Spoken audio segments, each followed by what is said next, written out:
Hello friends, I am Dr. Vishnu Gurwal. Welcomes you in my channel Engineering Setu. So today in this channel we are discussing the solution of NPTEL assignment 8 of heat transfer. So due date of this assignment is today 28 March 24. So let's discuss the assignment. I tried to solve every question in detail. So please see the solution. So question number 1, in which a flat isothermal heating panel 0.5 meter wide and 1 meter height is mounted on one wall of a large room. The surface of the panel emissivity is 0.9. Surface temperature is 400 Kelvin and the room temperature 300 Kelvin is already given. What is the net rate of heat transfer? We have to calculate the net rate of heat transfer of panel to the room. So all the data are given at film temperature. Film temperature is the average of surface temperature and atmospheric temperature.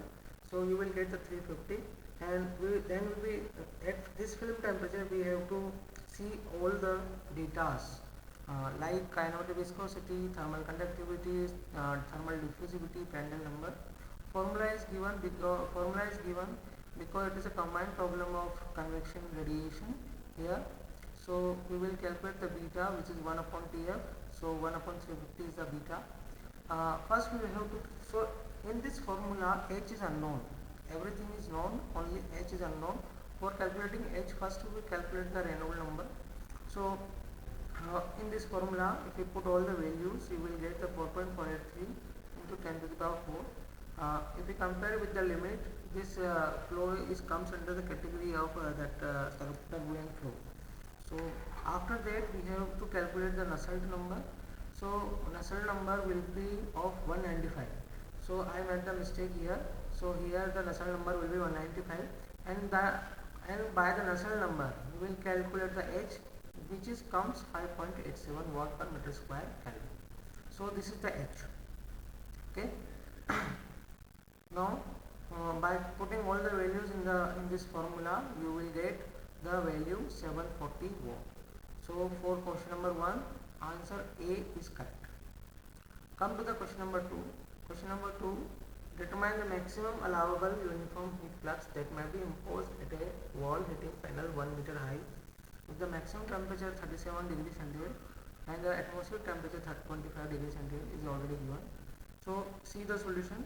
Here also first we will calculate the delta T L by 2, which comes 10.43 degrees centigrade.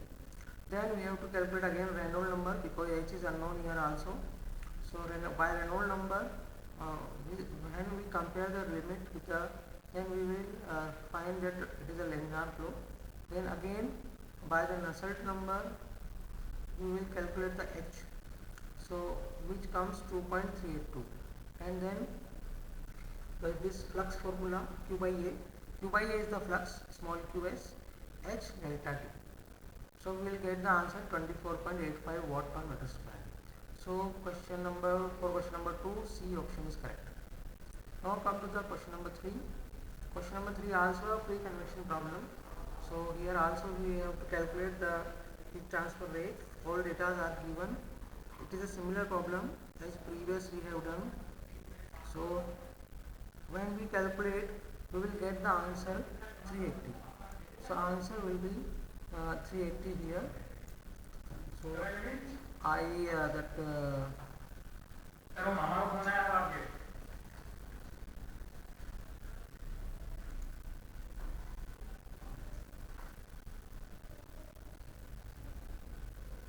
answer is 780 watt per meter.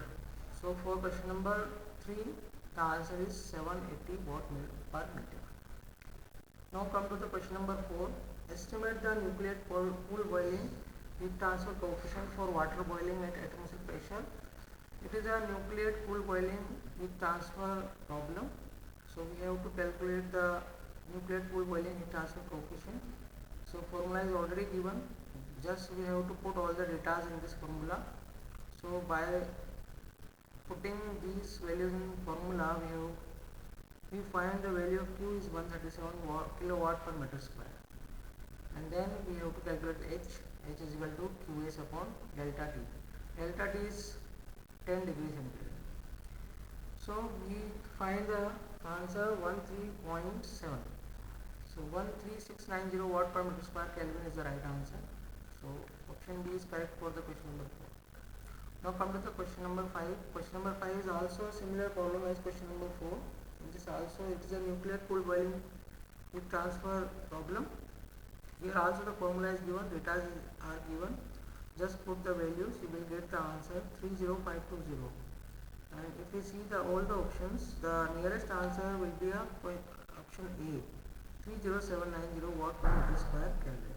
So option A is correct for this question.